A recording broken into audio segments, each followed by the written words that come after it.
हो जाके बन के आए? बोले हाँ, अभी तो मैं नारायण हूं और अभी मैं तुम्हारी रक्षा कर सकता हूं, कंस का वध कर दूंगा और तुमको कारागार से मुक्ति दिला के अभी तुमको यहां से ले चलूंगा। लेकिन जो भक्त भगवान से प्रेम करता है वो कष्टों से कभी भागता नहीं।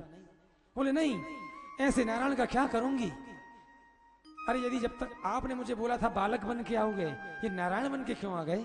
यदि आपको आना ही था तो होय गोविंद बालक बन के आओ ना। मुझे माँ का सौभाग्य दो, मैं आपका लाड़ कर सकूं, आपको स्नेह कर सकूं, आपको अपना स्तनपान करा सकूं, आप रोएं तो मैं आपको चुप करा सकूं। भगवान प्रसन्न हो गए, माँ हो तो तेरे जैसी। बोले सुनो, यदि मैं छोटा बन गया फिर तुम्हारी रक्षा नहीं कर पाऊंगा, फिर तो तुमको मेरी रक्षा करनी पड़ेगी। बोलिए पिताजी क्या करूं? बोले अब तो जो होगा सो होगा, आप तो बालक बन जाइए। भगवान उसी समय छोटे से बालक बन के मां की गोदी में आ गए। जो ब्रह्म आता है तो ब्रह्म बंधन तोड़ देता है, हथकड़ी बेड़ी के बंधन टूट गए, पहरेदार सो गए, ताले खुल गए। वसुदेव जी ने जैसे ही बालक को देखा चिंतित हो गए, कंस मार देगा मेरे पुत्र को। सूप में भगवान को विराजमान कर दिया। सूप में क्यों विराजमान करा? क्योंकि सूप में एक विशेषता है।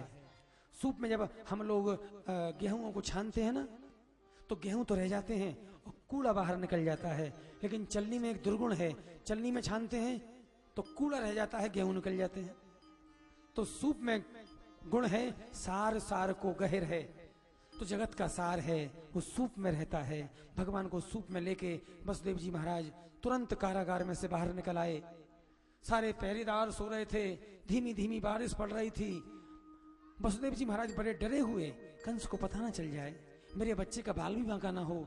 इतनी भयंकर बारिश, बिजली कड़क रही है, बादल उमड़ रहे हैं, घुमड़ रहे हैं, बारिश पड़ रही है, भादों का महीना है। कारागार में से निकल के बाहर आए,